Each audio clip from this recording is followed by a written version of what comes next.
DOW. Dits on Wrestling.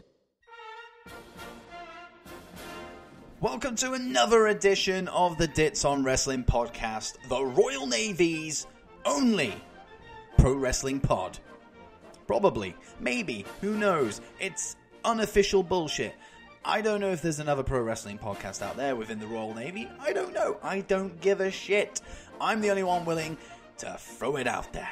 But welcome to the show, guys. We've got a really good episode planned for you today. AEW highlights are, of course, back, and what an incredible show that was. And we, of course, have WWE highlights as well, Raw, NXT, and a different Smackdown, because nobody was really there. But we'll get into all of that a little bit later on. Laugh of the Week returns as our first segment to kick things off today, and Walk the Plank is back for the second week in a row, and it's a good hot take. Is Io Shirai the best wrestler on the planet? There you go. There's a wrestling hot take for you, and we will decide whether the person making that hot take walks the plank today. Now, there was a pay-per-view / glorified house show that aired this week, and it was WWE's Crown Jewel. I will not be covering that today because, I'm just not covering it. I'm not going to supply a reason. I don't really agree with the whole thing. I did watch some of it. Don't get me wrong, I did watch it because at the end of the day, it's still wrestling, and I can kind of put stuff to one side. And I kind of watched the matches that I thought would be either interesting or absolute clusterfucks. So I watched the Brock match, I watched the Fury match, and I watched the main event as well. And that was it. That was the only stuff I watched. If you want to hear my my in-depth review on Crown Jewel, I have finally dropped some wrestling content on Twitter that isn't a podcast episode. So as and when I drop these on Spreaker, they automatically upload my episodes to YouTube, and that was the only wrestling content that I have on there. But now I have a Crown Jewel review on there, so head over to Dits on YouTube and give it a watch. Brand new and shiny, and it won't take up too much of your time. So go check that out. And it was also a good week for the Dits on Wrestling podcast, the Dits on Wrestling show, the DOWPOD. We dropped another episode of DOW Draft That with none other than Mr. Warren Hayes. We drafted finishing moves. That is now out there on the streets, so make sure you go and check out that. Now, where can you check that stuff out? Well, let me tell you. You can go over to Apple Podcasts. Head over there and you'll find every episode that I have ever done under the DOWPOD umbrella. It's all there for you to listen to. Get amongst it. Listen to old stuff if you feel the need to do it. But more importantly, make sure that you subscribe so you never miss any future episodes. And whilst you're there, you might as well leave a 5-star rating. You might as well leave a review. I like that stuff. It makes me look good. I like feeling good. So make sure you do it. And of course, you can find me on Spotify, Stitcher, iHeartRadio, a whole host of other stuff. Let's put it this way. If you have a favorite podcasting app that you listen to podcasts on, chances are the Dits on Wrestling pod is on there. So go and get amongst it all.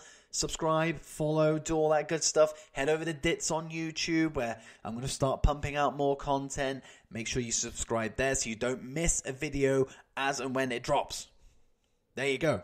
I need I say more? Need I say more? I've plugged me. So that's me out of the way, kind of, because you're still going to hear my voice throughout this fucking thing. But that is me out of the way, and it's time to get into our first segment, which is always a treat. It's time for the laugh of the week.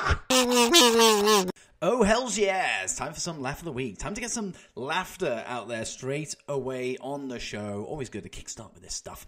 So the last 2 weeks, we've seen Eddie Murphy sponsor laugh of the week. We've seen Mark Hamill's Joker sponsor laugh of the week. And this week's laugh is pretty good. I actually quite like it. It's been a meme for so long, so you will instantly recognize it when it drops. And I actually gave a honorable mention as a laugh of the week last week, and it narrowly missed out. But this week, it was the sequel to that very moment, and it has earned Laugh of the Week status. Check it out. Listen, the truth is that between Rusev and I, our marriage was only about what Rusev wanted. And what Rusev wanted from me was sex.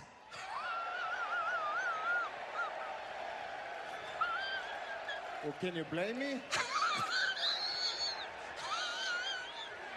Okay, I understand that you don't understand what I'm saying. Rusev wanted sex from me in the morning. Rusev wanted sex from me in the afternoon.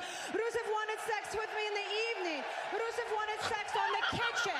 Rusev wanted sex in the arena, freaking at the doctor's office, at the locker room, at WrestleMania. You are a sex addict.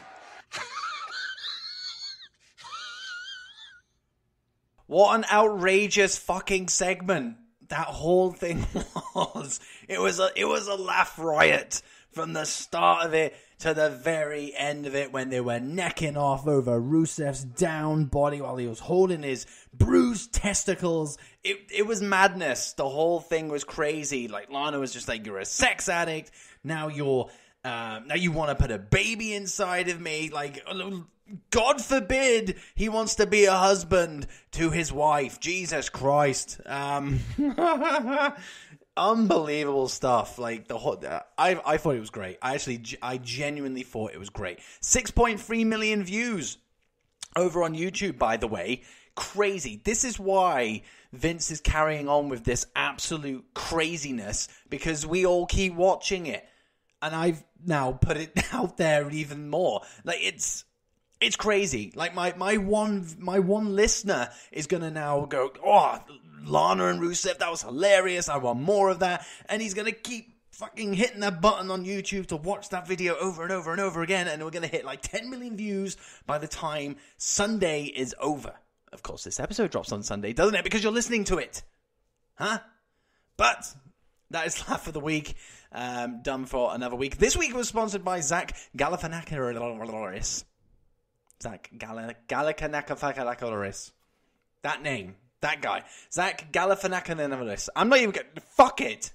Zach Galifianakis is the sponsor this week. I think... Dinner for Schmucks, I believe that laugh is from. But you know it. It's from the memes that we saw. I think they started a couple of years ago. But there you go. Laugh of the Week. Which means... it's time to get into our first highlight segment of the evening, of the show. It's AEW Highlights.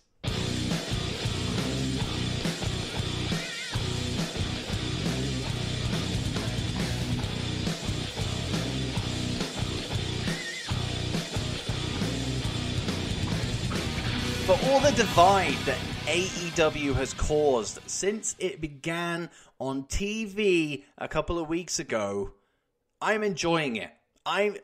You've got people who are Team WWE, and you've got people who are Team AEW, and then you also have Team I don't give a fuck, it's wrestling, who the hell gives a shit. That's me. I'm on that team. I like both shows, and I'm enjoying them. And of course, this is AEW Highlights, so we're talking about AEW right now. I'm enjoying AEW. This is the fourth, fifth... how many episodes have I done of this? This is the third? This is the third one. So I've enjoyed all three that I'm covering for this show, and I enjoyed the two previous. So this is the fifth show. I believe this is the fifth show. Correct me if I am wrong, but I do believe that is the case. Now, top three highlights. That's what it's all about for AEW.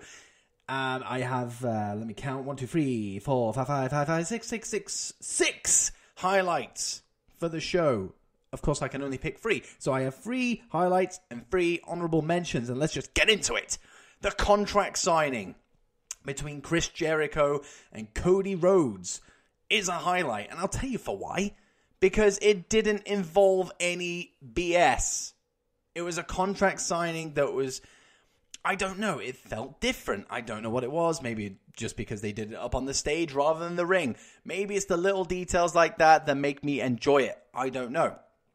But I don't know. I enjoyed the back and forth. I love Jericho, winding Cody up. I love Jericho's outfit. Jericho's outfit was phenomenal. It was great. it really built towards their match at Full Gear. You know, the segment was everything it needed to be. I'm surprised it didn't lead to fisticuffs between the two of them, but, you know, it kind of went to, you know, what Jericho said, like, they're pros, you know, he doesn't have to start flipping tables and getting into scuffles, you know, and we know that that's the WWE way. So that was fresh. It was different. But of course, there was something attached to it. It wasn't just as simple as, you know, let's sign a contract, let's talk about the contract, let's, you know, kind of go head to head and then part. It wasn't any of that, because Sammy Guevara and his punchable fecking face came up on the screen, and he revealed that Dustin was getting his ass handed to him out backstage in the parking lot. So, I mean, I don't know about you guys, but what Jack Hager, or Jack Hager, who the hell's that guy? Jake Hager. Is it Jake, or is it, I don't even know now. I'm starting to question myself whether he's called Jack or Jake. I'll just call him Hager. Hager was, it seemed like what he was doing to Dustin was like legit stuff. Like we'd gone above the realms of scripted violence. It seemed like he was actually hurting the poor guy. Like, he slammed his head into the side of that limo and dented it. Now, is that a gimmick limo? Is that what it was supposed to do? Was it set up that way so if anything kind of hit it, it would cause a dent? Or was it like a legit boom dent? I don't know. But it was the arm thing in the door. He trapped his arm in the door. I've trapped my fingers indoors and arms indoors, legs indoors, feet indoors, toes indoors, and it fucking kills. When he slammed that door, it looked legit. It didn't look like there was kind of any, like, barrier, like, any protection for Dustin. Like, ow. Just watch it back, and you just see what I mean. I watched that, and I was like, shit! Like, it caught me off guard. It really did. I was like, jeez, like, I know AEW is trying to be different, but God, like, leave his arm alone. Just leave it. Oh, I mean, wow. And then Cody and, who else was it? Cody and somebody else came, like, rushing back, and they didn't do anything about it. They kind of came to Dustin's aid, but stopped at Dustin. You know, there was no attempt to, you know, get at Hager or Jericho or Guevara. There was none of that going on. I enjoyed it. I enjoyed the segment. I thought that, you know, we're going to have some more scuffle, but I guess it's nice not to have that scuffle, because, you know, we can build towards, you know, next week before Full Gear. I think next week is the go home. So that'll be nice to see, you know, a week off the violence between Cody and Jericho, and then next week something happens, and then boom, we have the match at Full Gear. But I love the whole segment. It felt different. And the Dustin spot, woo boy, that's up there. The next match, next highlight isn't a match. Jon Moxley's promo. Wow. How many weeks have gone by with everybody saying, give Moxley a live microphone. Just give it to him and see what he does. This is what he does. What a great promo. Like, he came out to complain about the match being unsanctioned, saying that the powers that be are favoring the golden boy Kenny Omega because, you know, they think that Moxley's an outcast. Fantastic promo. Really, it really sold not only the match with Omega, but it sold the character of Jon Moxley. You know, the suits backstage, AEW themselves. You know, they view him as this outcast, this outsider, this person that doesn't really belong. And like he said, you know, if I'm to win this match, let's pretend that it didn't even happen. It doesn't count. Screw your win-loss records. I mean, the promo was great. Like, I'm not going to play it on here, but you really have to listen to it to appreciate it. So if you haven't listened to that Jon Moxley promo, just go and listen to it. Like, it is a treat. This is what I'm going to say here, because I saw a tweet on the old Twitter machine, and somebody was just like, this is the greatest fucking promo I've ever seen. Like, oh my God, Jesus Christ. I could see where they're coming from, because this is what we've wanted from from Dean Ambrose. Whoa, he said the name. No, never say the name. We wanted that from Dean Ambrose, like when he was in WWE. We wanted these kind of promos, and he cut sometimes he managed to cut these promos every now and then, but I just don't think. I think it's because we didn't see this promo that much in WWE that now he's done it in AEW. Like, it's all like, whoa, this is incredible. It just seems amazing. It's fantastic, phenomenal, absolutely fucking great. But it's not as good as people are making it out to be. It's still a fantastic promo. It might actually be near perfect, but it's not as... People are saying that it's excelling perfection. It doesn't feel that way for me. It just feels like a promo that Dean Ambrose could have cut in WWE had he not had shackles on him. That's what it feels like. But it was a great promo. Really good promo. Go and check that out. Finally, and last but not least, of my top 3 highlights for AEW, SCU versus the Lucha Bros. Winners take home the AEW Tag Team Championships. And my God, what a great match it was. The finish seemed a little bit rushed, but the match itself was a lot of fun. It kind of balanced. I said it last week about, the spot with the tag team matches. I'm not a fan, but it kind of meshed the two. We had a lot of spots, sure, but we also had moments where it was, a little bit, not quieter, but, a little bit slower. It was not that somebody would press like times 32 slow, like it was probably like times 2 slow, but it was still, there was room to breathe in the match, which was good, and it was a good match. Scorpio Sky looked great, Frankie Kazarian looked great, Pentagon Felix looked great. It was just a showcase of all of these guys and what they can do. And like I said, the finish seemed a little bit rushed. I don't know. You could see the reaction of the fans. They were kind of like, really? A roll-up? Is that what's going to win this match? Like, for the inaugural AEW Tag Team Champions, we're just going to get a roll-up? But when you factor it into, like, how it was... SCU were getting butchered by the Lucha Bros. And, it was one of them things. Just instincts. You got to hit it. You got to do what you got to do. Roll them up and got the win. Like, it did seem rushed. Maybe time was running out. But...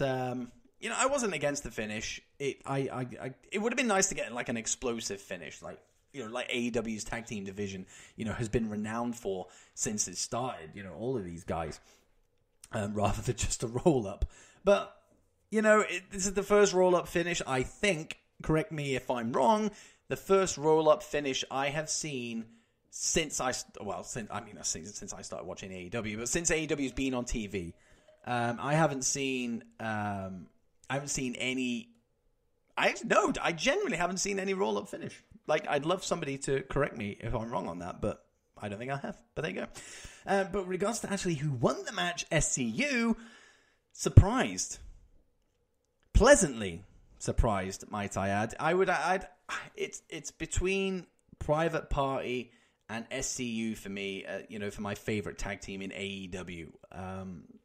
I actually thought the Lucha Bros were going to win it. They seem to be, as soon as the Bucks went out, I thought, if you're going to point at the next team in line, it's going to be the Lucha Bros. But no, they shocked me. I like to be shocked. I like some unpredictability to go with stuff. So I expected Lucha Bros, and no, SCU came out on top. Great stuff. But I spoke about it with Anthony Talk Stuff when he was on the show a couple of weeks ago when we first did AEW highlights, and it was we talked about why are they doing this match here on TV instead of at Full Gear. It just seems like a little bit of a strange decision, because now who do SCU go and face? Private Party were in attendance in the crowd. The Dark Order were obviously taking note of it. I think they were backstage. Who do they face for the titles? Because you have to have the titles on the line at Full Gear. It's their first pay-per-view since being on TV. You kind of need to showcase every title that they have. So I'll be interested to see where it goes. But no, I'm happy that SCU are the AEW Tag Team Champions. The first ever AEW Tag Team Champions. Great stuff. Now, of course, there are honorable mentions. Hangman Page versus Sammy Guevara. To kick off the show, I actually thought it was a really good match. Sammy Guevara, by the way, he would be my highlight out of the two of them, out of Page and out of Guevara. He is a heel that is excelling, and I'll tell you for why. Because he has a face that I want to get a battery, and I want to two batteries, in fact. I want to shove them into his eyeballs, get a mallet, and just smack them in to his stupid, annoying heel face. He has a face that you cannot help but hate the damn thing. And then he puts his tongue out, and the dead batteries in his eyes are one thing, but I'll get a live battery on his tongue. God, like he's perfect. He's perfect. He has the perfect heel face. I just want to punch it. I just want to punch it, and I just want to punch it some more. It's just, he has a face that I want to punch. If I haven't got that point across yet, I just want to punch his face, which is perfect. Honestly, perfect. Yeah. But the match itself was good. Like, batteries and murder aside, the match was great. And I tell you what else I dug with AEW this week was the Rock and Roll Express coming out and then getting attacked by God, I need to remember their fecking names. Ortiz, I believe, is one of them, whoever the other guy is. I'm just going to call them LAX. Sorry. LAX came out and attacked the Rock and Roll Express. It was a great use of wrestling legends. Like, I don't even have to say it was a great use of WWE Hall of Famers or WWE legends. Wrestling legends. Usually, they just kind of come out and they do, their thing. It seemed like, they were going to be the ones to present the championships, to the winners or, whatever. They were going to talk about tag team wrestling, it was great, blah, blah, blah, blah. But they actually got physically involved, and I know they're still wrestling, which is crazy, by the way, but I know they're still wrestling and they can still take bumps and stuff, but it's still a great use of, wrestling legends coming out. And they got destroyed, and it made LAX look great. It made them look fantastic. It made them look mean. It made them look strong. And if they look strong, guess who else looks strong? The Inner Circle also looks strong. Good booking. Loved it. Highlight. And this one is an honorable mention purely because I just love the show. I thought it was a great crossover. So random.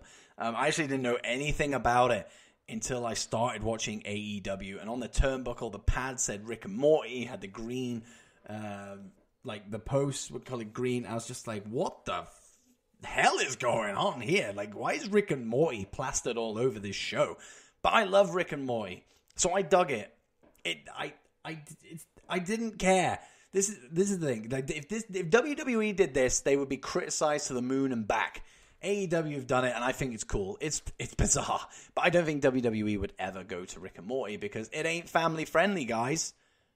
No. Like, I watch a lot of Rick and Morty on Netflix, and my wife doesn't want me to watch it in front of the kids because sometimes it is a little bit out there. It's a little bit mature. You don't want a 3-year-old to clock eyes on Rick and Morty, despite the fact that it's a cartoon. It's an adult cartoon. So WWE wouldn't touch this thing with a barge pole. But I love the fact that they dressed up as it. It was like cosplayed as it. Maybe it fed into Halloween. I don't know. And they faced some people. I've forgotten their names. One was called Silver. Joel Silver, maybe that was his name. I don't know. It was fun. It was fun. And I could actually even tolerate Orange Cassidy in this match. Like, I'm not the biggest Orange Cassidy fan. I think it's run its course already, but I did enjoy it. So it wasn't exploited for too long either, which was good. You don't want to overrun. You don't want it to overstay its welcome. But they were my honorable mentions. And, of course, my highlights of the contract signing, the Moxley promo, and the tag belts at the end. Great episode of AEW. Once again, I enjoyed it once again. It wasn't my favorite. I mean, last week is still Still down as my favorite episode so far, but don't let that take away from this. It was another solid episode of AEW Dynamite. AEW Dynamite. Good stuff. They're killing it at the moment. Really, really killing it. And I'm enjoying it. I am enjoying it. I'm starting to get the itch. It's been one of them things where, I'm so used to WWE style that it's been hard to transition to AEW, but I'm getting there.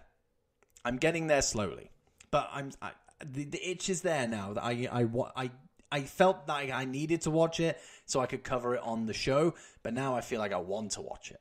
That's where I'm going. So that's if that's what's happening in my brain, in my what my brain desires. It desires more AEW. Then it's doing something right. It's doing something right. Now, on the flip side of AEW, we have WWE this week, and what a crazy week of WWE it was. Let's get into the highlights.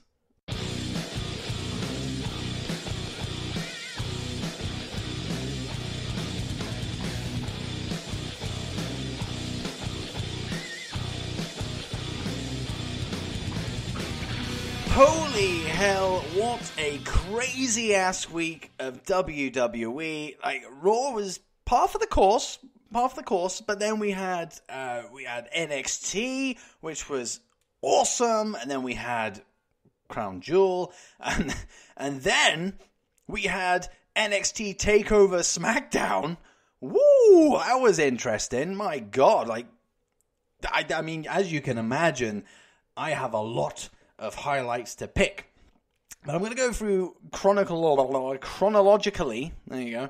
So we're going to start with Raw. Now, this will maybe surprise you because there was some good stuff on Raw. There was good matches, but I like to mix things up a little bit. I don't always like to go with matches as highlights because that's easy, so easy. But I just kind of want to go with my favorite thing that happened on Raw, and it was literally 3 seconds of a 3-hour broadcast that was my favorite moment of the show, and therefore it has a tick in my notes indicating that it is a highlight. Ricochet's RKO sell. Holy hell. What? Ow. I know Ricochet is like a master of selling. We've seen it time and time again when he sells the hell out of a move. He has that, distant look in his eyes. It's insane. But never have I actually seen Ricochet actually break his neck. That's right. It looked like his neck snapped as his head hit the canvas. Ow. That's painful. It looked painful. I'm sure it was actually painful for Ricochet. Ow. And it pretty much solidified the fact that RKO is my favorite finishing move. And that's a cheeky little plug for my Draft That series. I just did an episode with Mr. Warren Hayes, and we drafted finishing moves. RKO, spoiler, was my first pick. There you go. Go check that episode out, by the way. It dropped on Friday. Go listen to that now. It's a treat. And, but the actual sell itself, woo boy, amazing. Incredible. And the RKO, the RKOs are still coming out of nowhere. There's just less memes about them. Or GIFs or GIFs or any of that kind of stuff. But it literally, it was the last thing I expected. Ricochet kind of, I'm trying to remember actually what happened. He kind of, that's it. He went for the flippy flip, the 630 or whatever it was, and then missed, and then boom, RKO.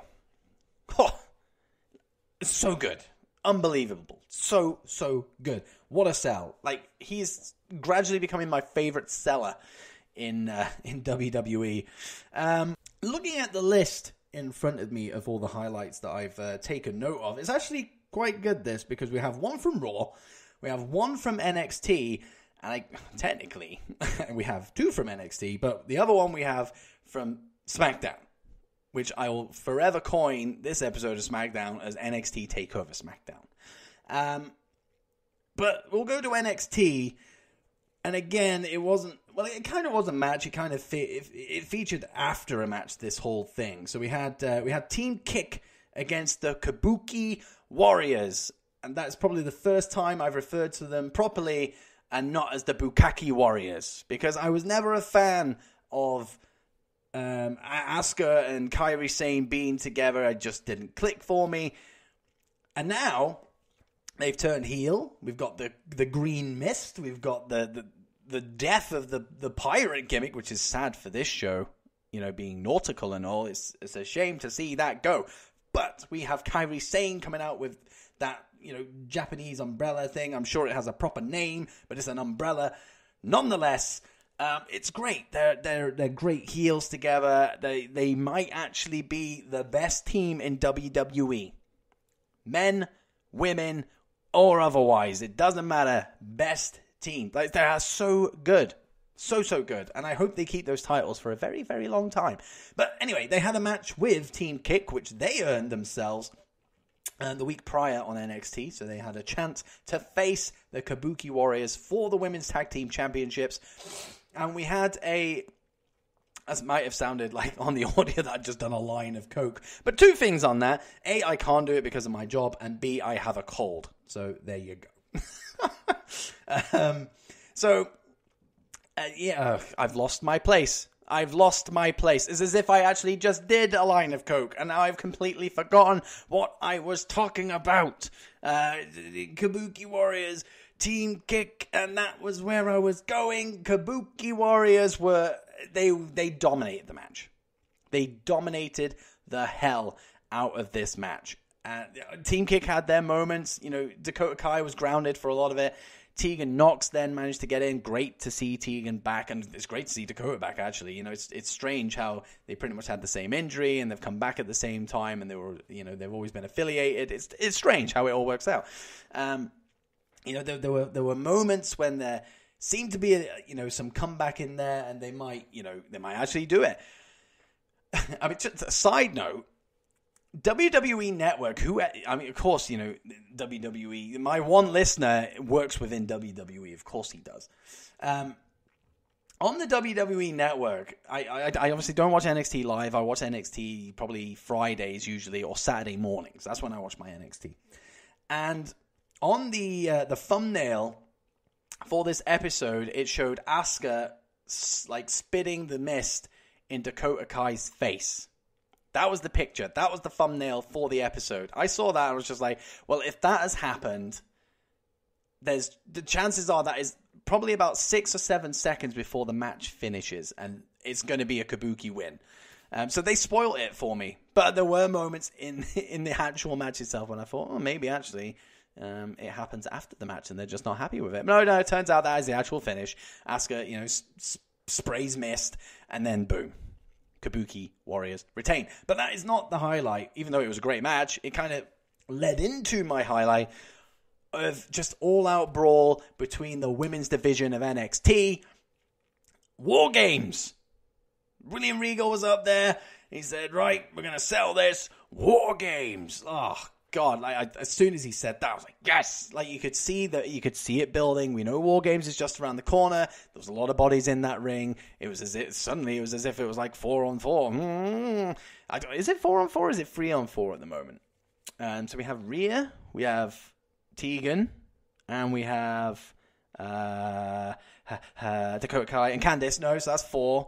And then we have Shayna, Belair, and her people that go with her to the ring, her little bitches. I never know their names. I will never, ever learn their names. So it's not just AEW that I forget. I just don't know their names. I don't care to know their names. I don't really like them that much. But they are Shayna's little bitches. I think that's it. Yeah, 4-on-4. That makes sense. But then we got Io Shirai, actually. So, how's that tie in? I don't know. How does it tie in? Guys, help me out here.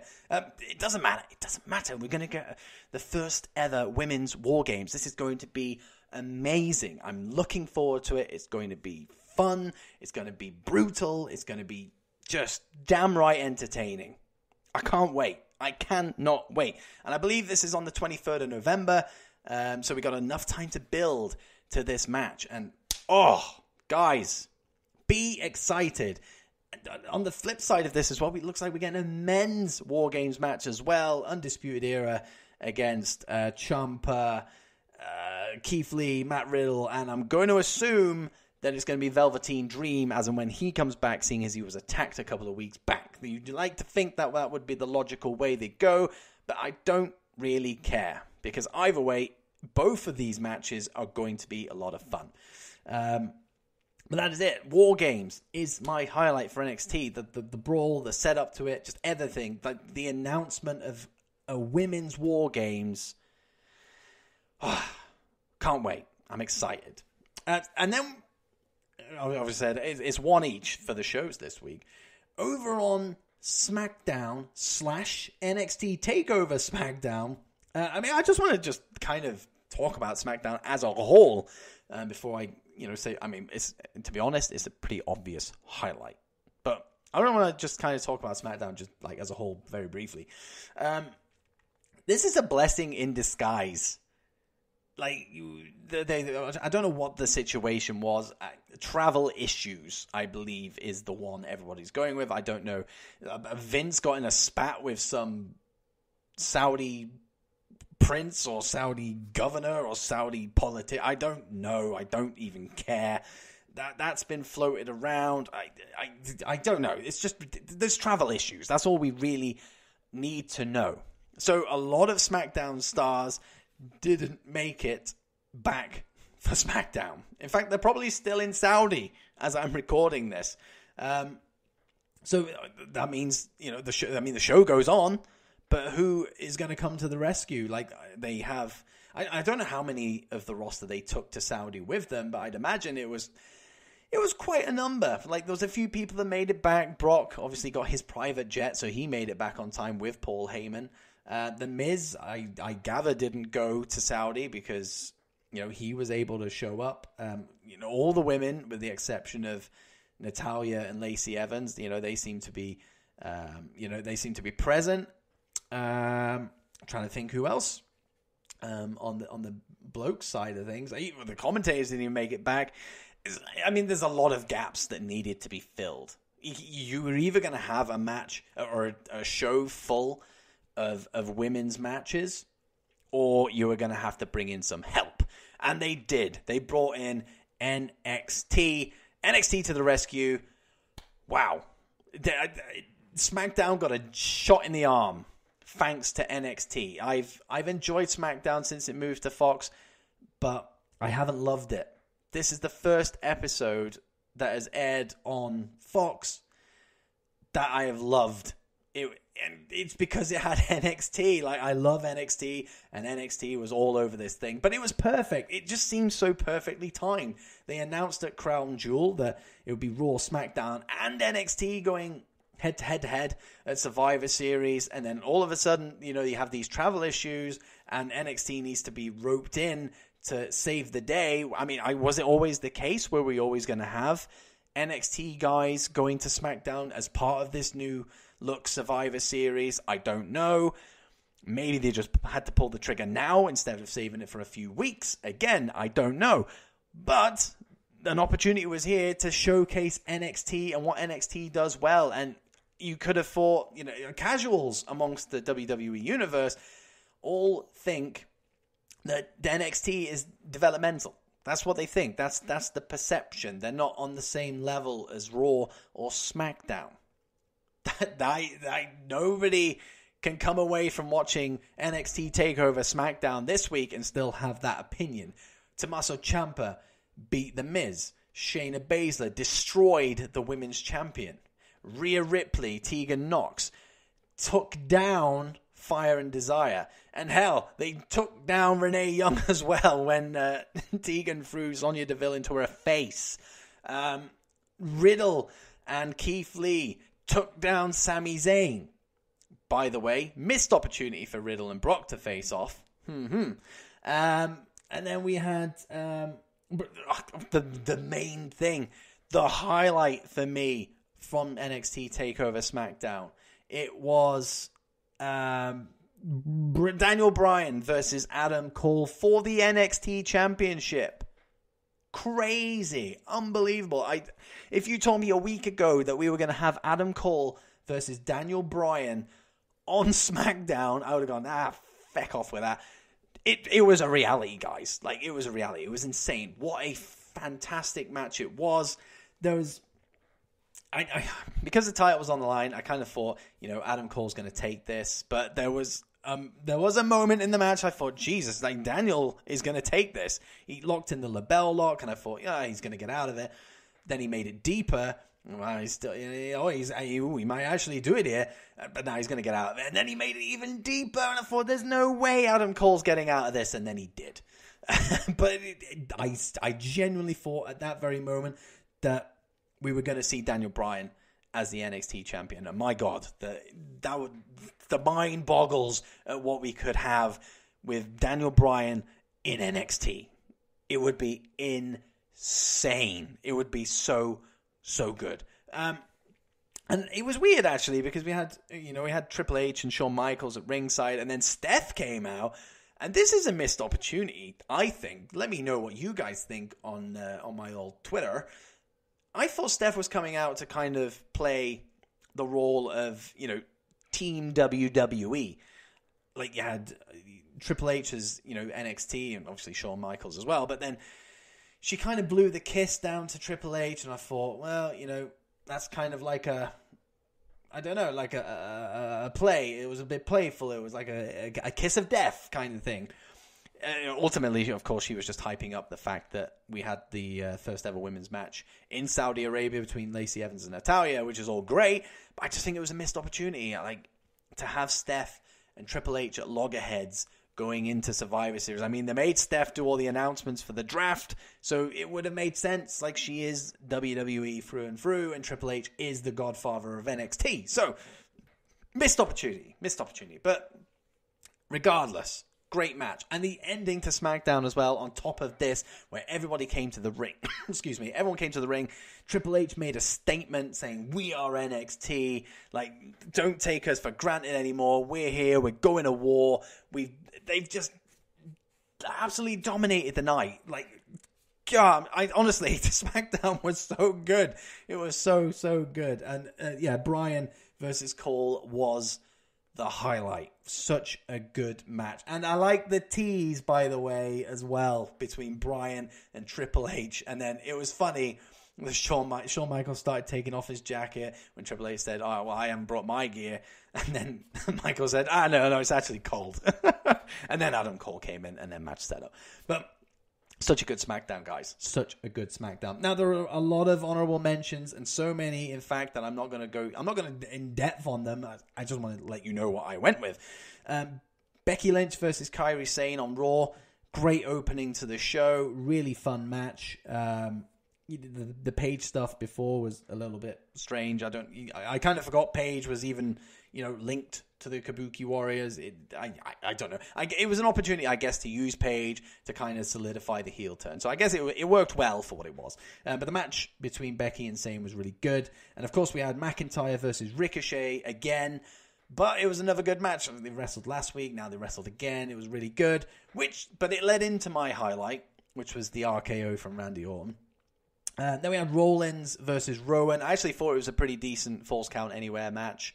There was a lot of, cool, fun spots. The forklift kind of had me thinking about Mankind and The Rock, back in the day. I can't actually remember if it was Mankind and The Rock. It might be somebody else, but I'm pretty sure Mankind was involved in some forklift in some way, shape, or form, okay? And it was probably a Falls Count Anywhere match as well. But I thought that was a really fun match. Styles versus Humberto. That was a good match. He's shining. Humberto is really shining at the moment. Rollins last week. AJ Styles this week.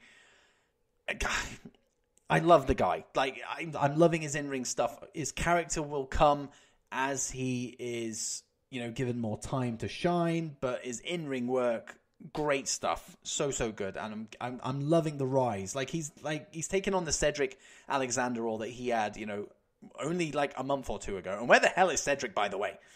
What else do we have? That was Raw. So that was Raw for me. Then NXT, we had the Poppy intro with she kind of opened the show and you had the video package playing, and then it just kind of morphed into Shirai's entrance. I thought that whole thing was cool as fuck.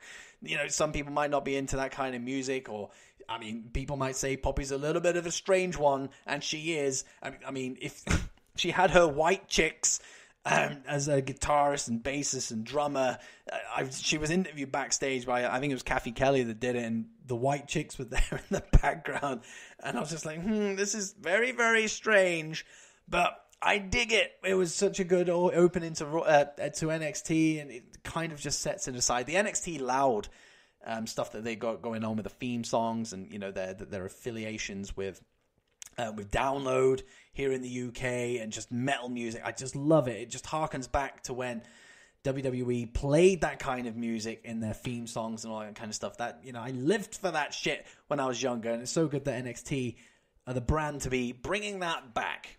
You know, and yes, Poppy is strange, but her 2 songs that she played, I dug it, and it put Shirai. If you didn't think Shirai was a big deal, watch that entrance and you'll know that she's a big deal. And speaking of Shirai, we'll be talking about her very, very shortly.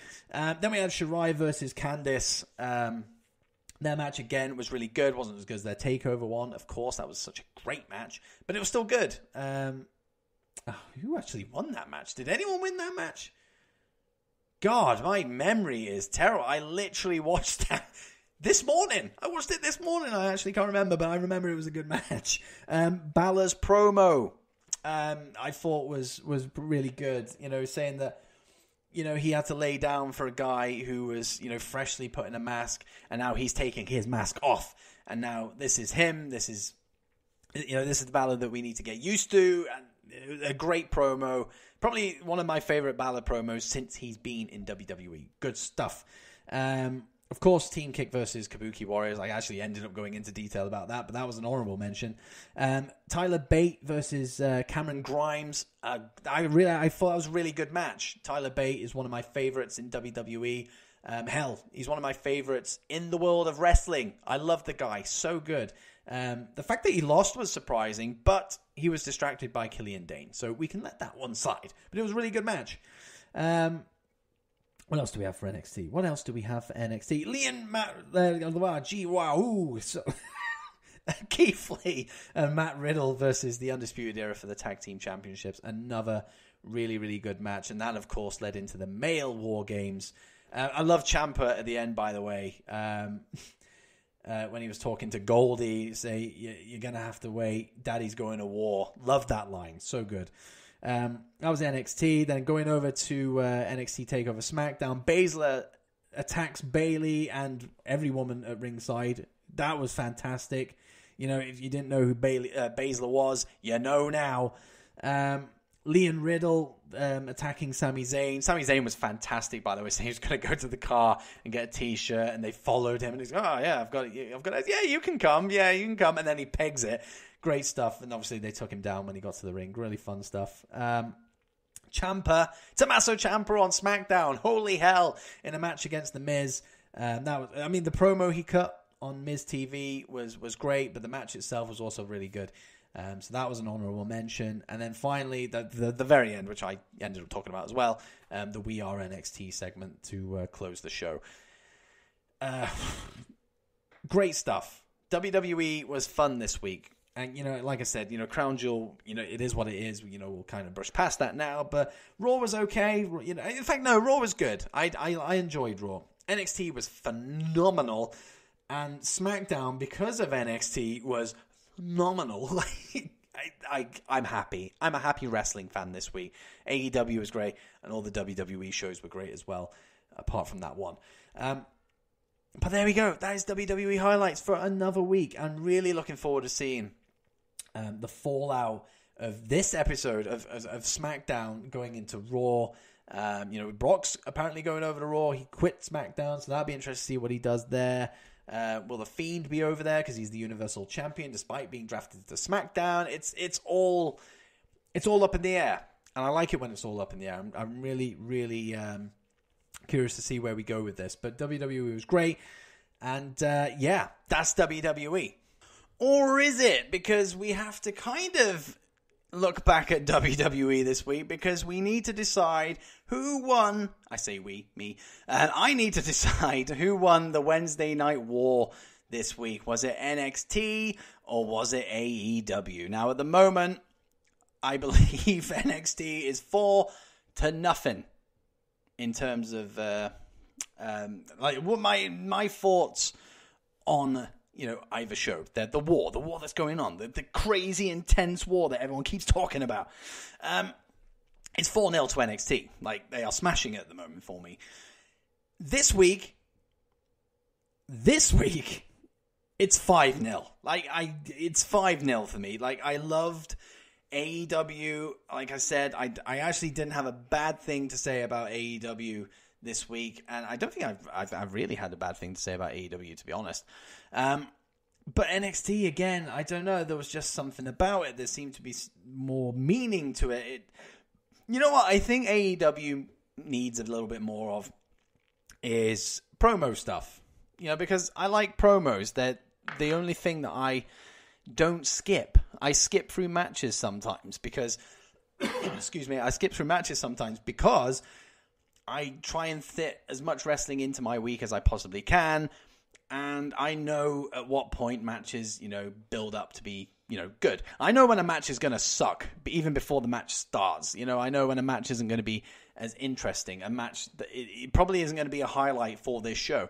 I know all that, so I can skip through it. Promos and stuff that progress story, I watch every single time. I don't skip any of it. I sit and watch it. So that's what I think AEW needs more of, to kind of bring it up a little bit. Like Moxley's promo this week, fantastic. The contract signing this week, fantastic. More of that. Let's have more of that. But NXT for me won this week. There was just more to it that I really enjoyed. 5-0. NXT are running wild, brother. And I don't know. I hope AEW pick up the point soon. I really do. I might actually put this out to you guys, see what you guys thought. And I'll kind of let you know the results. But we'll see. We'll see how that goes. But for me, 5-0 to NXT. NXT won this week again. Yeah, I'm happy. I'm happy with NXT, but I'm also happy with AEW. So I'm winning. I'm the winner here. We're all the winners here. So that's the whole WWE, AEW thing for the week. And that means we're left with one final segment on the show before I let you go. It is, of course, Walk the Plank. Now, what is Walk the Plank, you might say? Well, I'll tell you this. Walk the Plank is basically your wrestling hot takes. I take them, I throw you onto the plank, and I decide whether you're going to be jumping into the ocean and being eaten alive by the circling sharks, or if I'm going to pull you back on board with these merry men that you can currently hear singing sea shanties. So we're giving you a nice atmosphere whilst you're stood nervously on that plank. Now this week, the wrestling hot take I've decided to go with, it wasn't actually in the Twitter post I put up, which was, I kind of asked you for your wrestling hot takes. It's not within that. I listened to an episode of Wrestling Reverb. Shout out to those guys, Kevin Carroll and Josh Robinson. Of course you know Josh Robinson because I talk about him on this show all the time. It is his hot take. And his hot take was, Io Shirai is the best wrestler on the planet. Not the best women's wrestler on the planet, the best wrestler on the planet.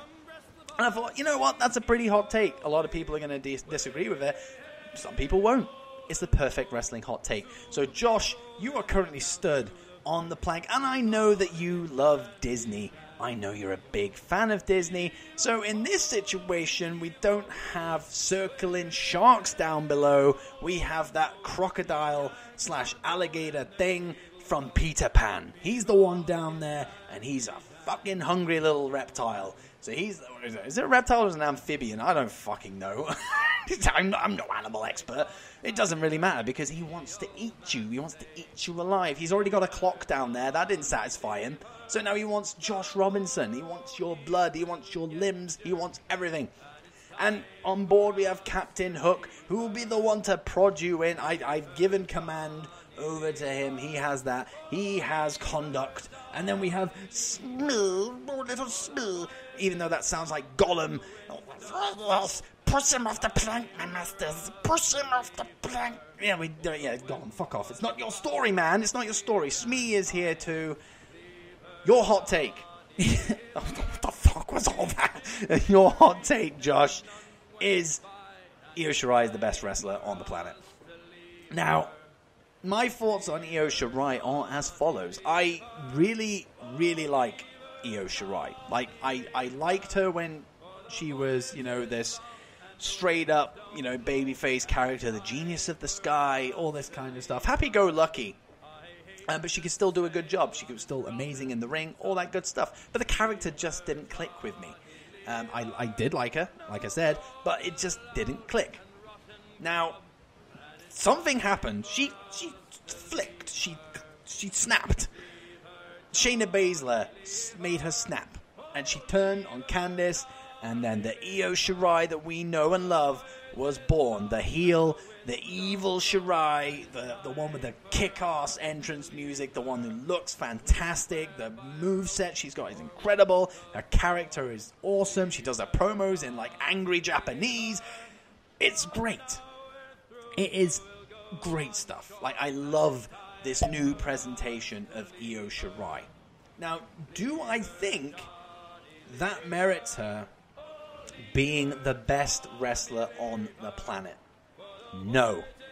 No, I do not. And Josh, you are starting to shake on that plank. You're getting a little bit worried. But just because I disagree with your hot take, I understand it. And understanding it is quite important with this. Because like I said, I'm a huge fan of Io Shirai. I would actually go out and say she's my favorite women's wrestler on the planet. Now, you know what? I'm feeling generous today, and the alligator / crocodile thing that's going on, I'm sure that actually had a name in Peter Pan. I don't know. He's circling around. He's getting agitated.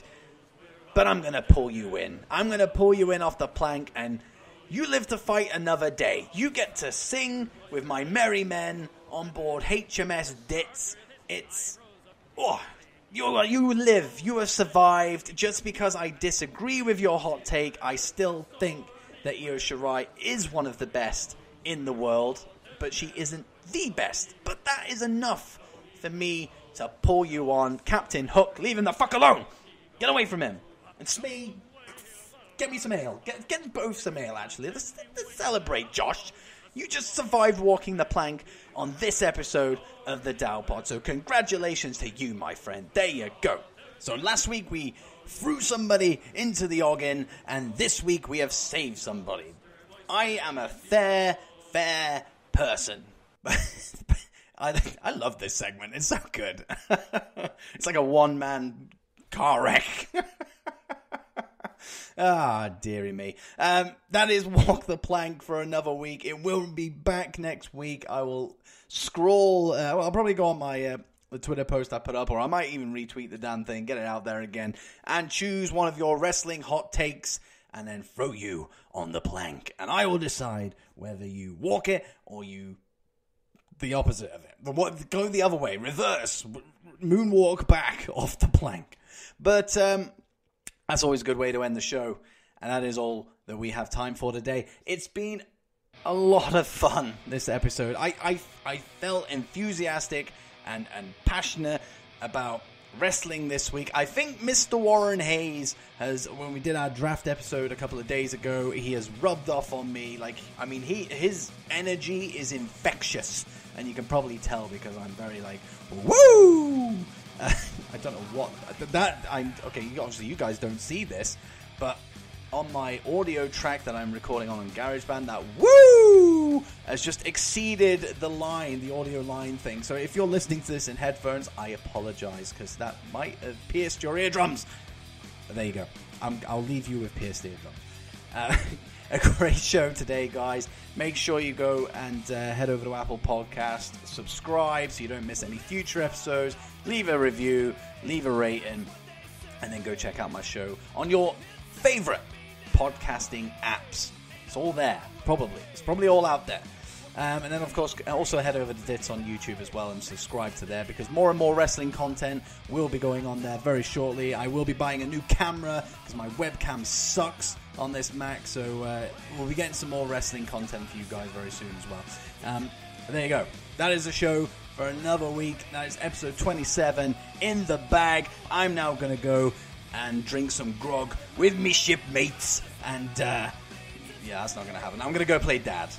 It's less exciting, but it's more important. It's more important. So have a good one, guys. Enjoy what is left of your weekend, and if you're listening to this during the week, then hey, there's only a couple more days left of the weekend. Woohoo! So thank you very much for listening, guys, and I'll see you on the other side. Ciao, ciao, ciao, ciao, ciao, ciao. Life's not forever.